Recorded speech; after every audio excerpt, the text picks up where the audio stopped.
Hello friends, welcome to crazy GK trick.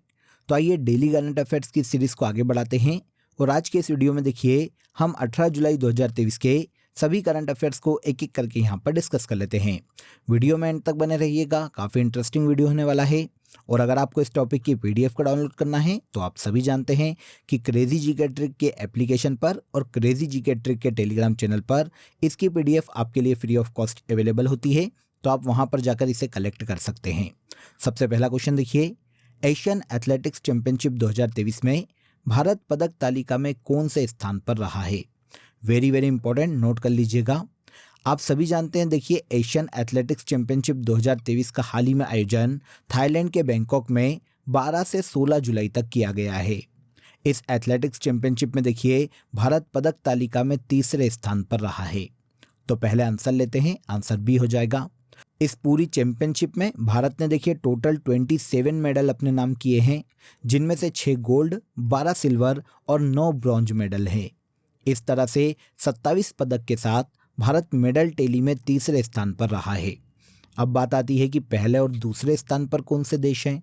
तो पहले स्थान पर इस चैंपियनशिप में जापान रहा है, जिसने देखिए 16 गोल्ड मेडल के साथ टोटल 37 मेडल इस चैंपियनशिप में अपने नाम किए हैं। सेकेंड पर चाइना है, जिसने 8 गोल्ड मेडल के साथ टोटल 22 मेडल इस टूर्नामेंट में अपने नाम किए हैं। तीसरे नंबर पर इंडिया का नाम आता है, जिसने इस पूरे टूर्नामेंट में टोटल 27 मेडल अपने नाम किए हैं। अब देखिए 27 मेडल में हम केवल गोल्ड मेडल विनर की बात कर लेते हैं कि वो कौन कौन रहे हैं। तो देखिए टोटल 6 मेडल हमारे पास आए हैं। पहले ज्योति आराजी की बात करते हैं। विमेन्स 100 मीटर हर्डल रेस में इन्होंने गोल्ड मेडल अपने नाम किया है। अब्दुल्ला अबू बकर की बात करें तो इन्होंने मेंस ट्रिपल जंप में गोल्ड मेडल अपने नाम किया है। पारुल चौधरी ने विमेन्स की 3000 मीटर स्टीपल चेस में गोल्ड मेडल इस टूर्नामेंट में जीता है। अजय कुमार सरोज ने 1500 मीटर रेस में गोल्ड अपने नाम किया है। तेजिंदर सिंह तूर की बात करें तो इन्होंने शॉर्ट पुल में गोल्ड मेडल अपने नाम किया है। और इसके बाद एक मिक्स इवेंट में भी हमारे पास एक गोल्ड आया है। तो इस तरह से इस पूरी चैंपियनशिप में टोटल 6 गोल्ड मेडल हमने जीते हैं। और साथ ही साथ टोटल मेडल की बात करें तो इनकी संख्या 27 है। एशियन एथलेटिक्स चैंपियनशिप 2023 में मेडल टेली में इंडिया तीसरे स्थान पर रहा है।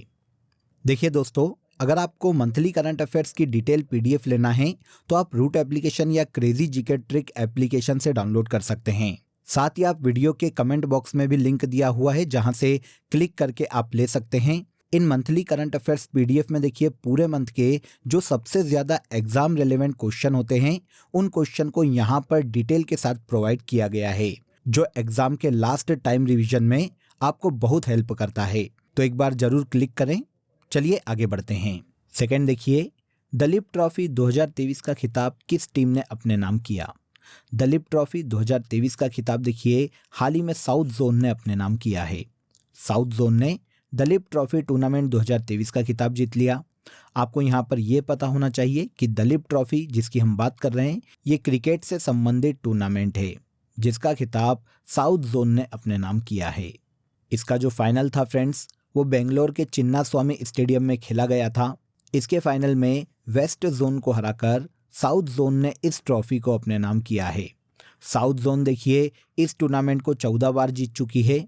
सबसे ज़्यादा वेस्ट जोन इस टूर्नामेंट को 19 बार अपने नाम कर चुका है। इस तरह से west zone Duleep trophy tournament में सबसे ज़्यादा सक्सेसफुल टीम है। क्लियर? तो दलीप ट्रॉफी 2023 का खिताब साउथ जोन की टीम ने अपने नाम किया है। आगे आ जाइए।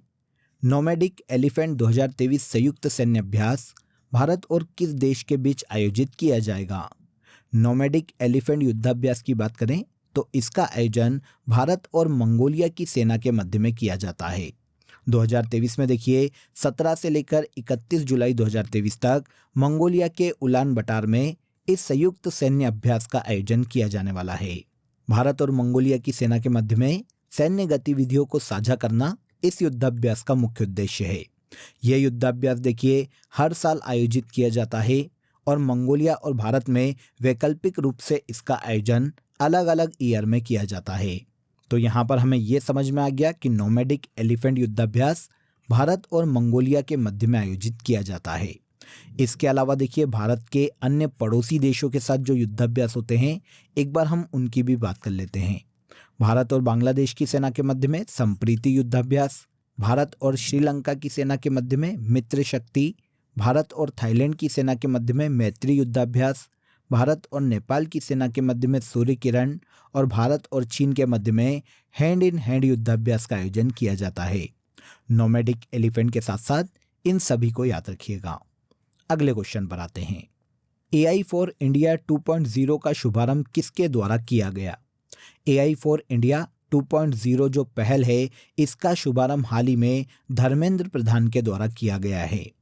धर्मेंद्र प्रधान कौन है? तो देखिए ये कौशल विकास एवं उद्यमिता मंत्री हैं, जिन्होंने देखिए विश्व युवा कौशल दिवस के अवसर पर भारतीय भाषाओं में एक निशुल्क आर्टिफिशियल इंटेलिजेंस कौशल प्रशिक्षण पाठ्यक्रम की शुरुआत की, जिसे AI फॉर इंडिया 2.0 नाम दिया गया है। तो शुभारंभ किसने किया? तो कौशल विकास और उद्यमिता मंत्री धर्मेंद्र प्रधान ने। देखिए ये जो पहल है स्किल इंडिया और GUVI की एक संयुक्त पहल है, जो कि देखिए राष्ट्रीय व्यावसायिक शिक्षा और प्रशिक्षण परिषद तथा भारतीय प्रौद्योगिकी संस्थान मद्रास से मान्यता प्राप्त जो ऑनलाइन कार्यक्रम हैं, उनमें युवाओं को प्रशिक्षण करने का कार्य करने वाला है। अब देखिए स्किल इंडिया के बारे में तो आप सभी जानते हैं, लेकिन अगर हम GUVI की बात करें कि ये क्या है, तो देखिए ये IIT Madras incubated startup technology platform है, जो कि स्थानीय भाषाओं में टेक्नोलॉजी सीखने में सक्षम बनाता है। इस कार्यक्रम को देखिए 9 भारतीय भाषाओं में तैयार किया गया है। तो AI फॉर इंडिया 2.0 का शुभारंभ हाल ही में केंद्रीय मंत्री धर्मेंद्र प्रधान के द्वारा किया गया। विंबलडन 2023 में पुरुष एकल का खिताब किस खिलाड़ी ने अपने नाम किया है? इंपॉर्टेंट है। और लास्ट डे में देखिए हमारा क्वेश्चन ऑफ द डे भी था ये, अगर आपको याद हो तो। आप सभी ने इसका आंसर बिल्कुल सही दिया है, लेकिन फिर भी हम इसका आंसर एक बार देख लेते हैं। विंबलडन 2023 में देखिए मेंस सिंगल का जो टाइटल है, ये कार्लोस अल्कराज ने अपने नाम किया है। कहाँ के खिलाड़ी है ये इंपॉर्टेंट हो जाता है। तो कार्लोस अल्कराज स्पेन के खिलाड़ी है। इन्होंने फाइनल में देखिए सर्बिया के नोवाक जोकोविच को हराकर विंबलडन 2023 का खिताब अपने नाम किया है। लास्ट सेशन में भी मैंने आपको बताया था कि साल में 4 बड़े टेनिस टूर्नामेंट होते हैं, जिनमें विंबलडन ओपन एक ग्रैंड स्लैम टेनिस टूर्नामेंट है, जो कि साल में तीसरे नंबर पर आयोजित किया जाता है। ये जो टूर्नामेंट है ग्रास कोर्ट पर खेला जाता है। यहाँ पर देखिए ये मेंस सिंगल की बात हमने कर ली। विमेंस सिंगल की बात करें तो 2023 में विंबलडन ओपन में विमेंस सिंगल का खिताब चेक गणराज्य की मार्केटा वोद्रोसोवा ने जीता है। इन्होंने फाइनल में ट्यूनीशिया की ऑन्स जेबूर को हराया है। तो मेंस सिंगल और विमेंस सिंगल दोनों के विनर और रनर अप याद रखिएगा, और किस देश से हैं ये भी याद रखिएगा। नेक्स्ट देखिए, भारत के कौन से IIT ने अबू धाबी में अंतर्राष्ट्रीय परिसर खोलने की घोषणा की है? तो हाल ही में अबू धाबी में IIT दिल्ली ने देखिए एक अंतर्राष्ट्रीय परिसर खोलने की घोषणा की है। हाल ही में देखिए भारत के शिक्षा मंत्रालय और अबू धाबी शिक्षा और ज्ञान विभाग के बीच में एक समझौते पर हस्ताक्षर किए गए हैं, और इस समझौते के तहत भारत का IIT दिल्ली अब UAE में भी एक अंतर्राष्ट्रीय कैंपस खोलने वाला है। भारत के ऑल ओवर IIT की बात करें तो यह दूसरा अंतर्राष्ट्रीय IIT परिसर होगा फ्रेंड्स। इससे पहले देखिए IIT मद्रास ने जांजीबार में एक अंतर्राष्ट्रीय परिसर खोलने की घोषणा की थी। अबू धाबी में खोला जाने वाला IIT दिल्ली का जो परिसर है, ये भारत और UAE के बीच में साझेदारी को मजबूत करेगा। IIT दिल्ली अबू धाबी में स्थित इस परिसर में ऊर्जा और स्थिरता, आर्टिफिशियल इंटेलिजेंस, कंप्यूटर विज्ञान, इंजीनियरिंग और हेल्थ केयर जैसे अलग अलग पाठ्यक्रम को शुरू करने वाला है। तो IIT दिल्ली का अंतर्राष्ट्रीय परिसर UAE के अबू धाबी में खोला जाने वाला है। गजाकोथा अभियान की शुरुआत भारत के किस राज्य में की गई? तो देखिए गजाकोथा अभियान की बात करें तो इसे हाल ही में असम गवर्नमेंट के द्वारा लॉन्च किया गया है। आंसर भी हो जाएगा। अब ये अभियान क्या है? तो देखिए असम में जो फॉरेस्ट एरिया है और असम का जो खेती वाला एरिया है, वहाँ पर मानव और हाथी के मध्य में जो संघर्ष होते हैं, उनकी संख्या को कम करने के लिए असम सरकार के द्वारा गजाकोथा अभियान की शुरुआत की गई है। आप सभी जानते हैं कि जंगलों के जो हाथी होते हैं वो कभी कभी खाने की तलाश में आबादी वाले क्षेत्रों में आ जाते हैं। तो इससे क्या होता है, मानव और हाथियों के मध्य में संघर्ष देखने को मिलता है, क्योंकि जंगली हाथी है तो मानव भी गोली चलाकर या किसी और तरीके से उन हाथियों को मार डालते हैं। तो इस संघर्ष को कम करने के लिए गजाकोथा अभियान असम गवर्नमेंट के द्वारा चलाया गया है।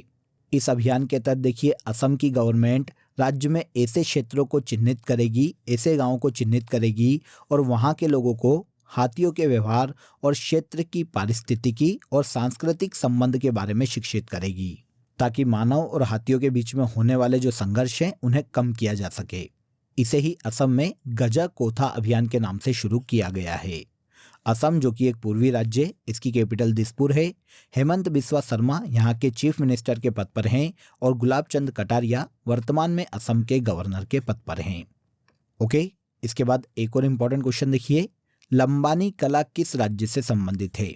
लंबानी कला भारत के कर्नाटक राज्य से संबंधित है। कर्नाटक के हम्पी में देखिए हाल ही में तीसरी G20 संस्कृति कार्य समूह की बैठक के हिस्से के रूप में लंबानी वस्तुओं के सबसे बड़े प्रदर्शन को गिनीज वर्ल्ड रिकॉर्ड में दर्ज किया गया है।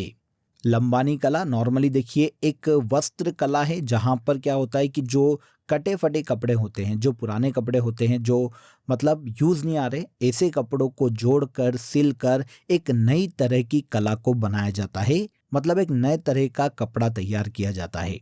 इसी कला को कर्नाटक में लंबानी कला के नाम से जाना जाता है। कर्नाटक में देखिए 1755 लंबानी वस्तुओं को प्रदर्शित करने का एक गिनीज वर्ल्ड रिकॉर्ड हाल ही में बनाया गया है। यह जो रिकॉर्ड है संस्कृति कार्य समूह की बैठक के संस्कृति सभी को एकजुट करती है अभियान के तहत बनाया गया है। कर्नाटक के गांवों में कपड़े को इस तरह से सिलकर एक नई कृति बनाना बहुत ही प्रचलित है। इस कला को देखिए संदूर लंबानी के नाम से 2010 में GI टैग से भी सम्मानित किया जा चुका है। तो लंबानी कला जिसके लिए गिनीज वर्ल्ड रिकॉर्ड हाल ही में बना है, ये भारत के कर्नाटक राज्य की एक वस्त्र कला है। वीर सावरकर इंटरनेशनल एयरपोर्ट कहाँ स्थित है? तो देखिए वीर सावरकर इंटरनेशनल एयरपोर्ट अंडमान निकोबार के पोर्ट ब्लेयर पर स्थित है। आंसर ए हो जाएगा। अब सुर्खियों में क्यों है? तो देखिए आज भारत के PM Narendra Modi video conferencing के माध्यम से वीर सावरकर इंटरनेशनल एयरपोर्ट पर एक नए एकीकृत टर्मिनल का उद्घाटन करने वाले हैं। ये जो नया टर्मिनल है ये वीर सावरकर इंटरनेशनल एयरपोर्ट पर 710 करोड़ रुपए की लागत से बनाया गया है। ये नई एकीकृत टर्मिनल बिल्डिंग जो है ये राज्य में देखिए कनेक्टिविटी बढ़ाने में महत्वपूर्ण भूमिका निभाने वाली है। तो इस नए टर्मिनल का निर्माण VD सावरकर इंटरनेशनल एयरपोर्ट पर किया जा रहा है, जो कि अंडमान निकोबार के पोर्ट ब्लेयर पर स्थित है। इसके बाद आज के करंट अफेयर का सबसे लास्ट क्वेश्चन देखिए, प्रतिवर्ष नेल्सन मंडेला दिवस कब मनाया जाता है? तो देखिए नेल्सन मंडेला का नाम आपने कभी ना कभी सुना होगा। इन्हें दक्षिण अफ्रीका का गांधी कहा जाता है। इनकी याद में देखिए हर साल 18 जुलाई को इंटरनेशनल नेल्सन मंडेला दिवस के रूप में मनाया जाता है। UN ने देखिए 2009 में दक्षिण अफ्रीका के रंगभेद विरोधी कार्यकर्ता नेल्सन मंडेला को सम्मानित करने के लिए 18 जुलाई को नेल्सन मंडेला दिवस के रूप में घोषित किया था। अब बात आती है कि नेल्सन मंडेला एक्चुअल में है कौन? तो देखिए फ्रेंड्स, नेल्सन मंडेला 1994 से 1999 तक दक्षिण अफ्रीका के पहले राष्ट्रपति थे।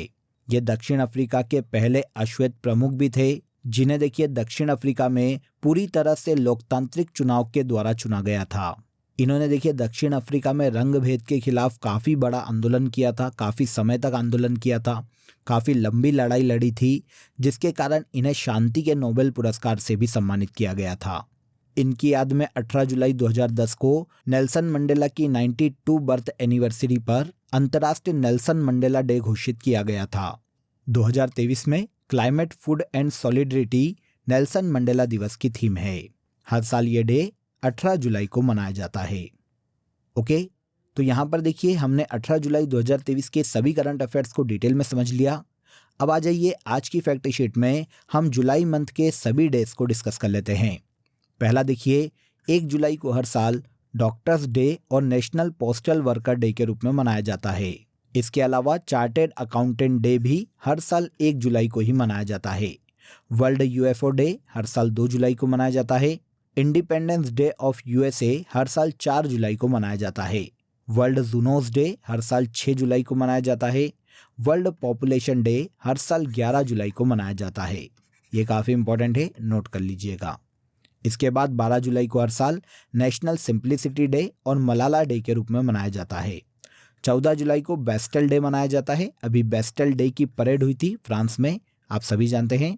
17 जुलाई को हर साल world day for international justice के रूप में मनाया जाता है। 18 जुलाई को इंटरनेशनल नेल्सन मंडेला डे के रूप में मनाया जाता है। पाई अप्रोक्सीमेशन डे हर साल 22 जुलाई को मनाया जाता है। नेशनल थर्मल इंजीनियर डे हर साल 24 जुलाई को मनाया जाता है। कारगिल विजय दिवस हर साल 26 जुलाई को मनाया जाता है। इसके बाद वर्ल्ड नेचर कंजर्वेशन डे और वर्ल्ड हेपेटाइटिस डे हर साल 28 जुलाई को मनाया जाता है। और सबसे लास्ट इंटरनेशनल टाइगर डे हर साल 29 जुलाई को मनाया जाता है। क्लियर? तो यहाँ पर देखिए हमने जुलाई मंथ के सभी डेज को डिस्कस कर लिया। अब आ जाइए लास्ट डे के सेशन में जो करंट अफेयर्स हमने डिस्कस किए थे उनको एक बार हम यहाँ पर रिवाइज कर लेते हैं। पहला देखिए, केंद्रीय मंत्रिमंडल ने हाल ही में जन विश्वास विधेयक में संशोधन को मंजूरी प्रदान की है। विंबलडन ओपन 2023 में विमेन्स सिंगल का खिताब मार्केटा वोड्रोसोवा ने जीता है। पेरिस में आयोजित सीईओ फोरम को हाल ही में भारत के पीएम नरेंद्र मोदी ने संबोधित किया है। पारुल चौधरी का संबंध स्टीपल चेस से है। हरेला त्योहार हर साल उत्तराखंड राज्य में मनाया जाता है। निर्यात तैयारी सूचकांक 2022 को नीति आयोग के द्वारा जारी किया जाएगा। आथुर पान का पत्ता भारत के तमिलनाडु राज्य से संबंधित है, जिसे हाल ही में जीआई टैग प्रदान किया गया है। आगे आइए, हाल ही में शेरपा G20 की तीसरी बैठक का आयोजन कर्नाटक के हम्पी में किया गया है। Prism the ancestral abode of rainbow Vinod Mankara की पुस्तक है। लास्ट देखिए, विश्व बधिर युवा बैडमिंटन चैंपियनशिप का आयोजन हाल ही में ब्राजील में किया गया है। ओके, तो लास्ट डे के सभी करंट अफेयर्स को एक बार हमने यहाँ पर रिवाइज कर लिया। अब आ जाइए, आज का आपके लिए क्वेश्चन ऑफ द डे है, अंडमान निकोबार की सबसे ऊंची चोटी कौन सी है? कमेंट में ज़रूर बताइएगा कि अंडमान निकोबार की सबसे ऊंची चोटी कौन सी है। इसके अलावा दोस्तों, आप सभी के लिए एक इम्पॉर्टेंट अपडेट है। अब आपके लिए क्रेजी जीके ट्रिक के सभी कोर्सेज वेबसाइट पर भी अवेलेबल है। ये सभी कोर्सेज आप सभी की रिक्वायरमेंट और लेटेस्ट एग्जाम पैटर्न को ध्यान में रखकर डिज़ाइन किए गए हैं। यहाँ हम बेसिक कॉन्सेप्ट के साथ साथ कॉम्प्रिहेंसिव लर्निंग पर फोकस करते हैं, तो एक बार ज़रूर वेबसाइट पर विजिट करें। इसका लिंक आपको डिस्क्रिप्शन बॉक्स में दिया गया है। तो आज के इस वीडियो में बस इतना ही। अगर वीडियो अच्छा लगा हो तो वीडियो को लाइक और शेयर कर दीजिए, चैनल को सब्सक्राइब कर लीजिए। कल फिर मुलाकात करेंगे नेक्स्ट डे के करंट अफेयर में। तब तक अपना ख्याल रखिए। जय हिंद, जय भारत।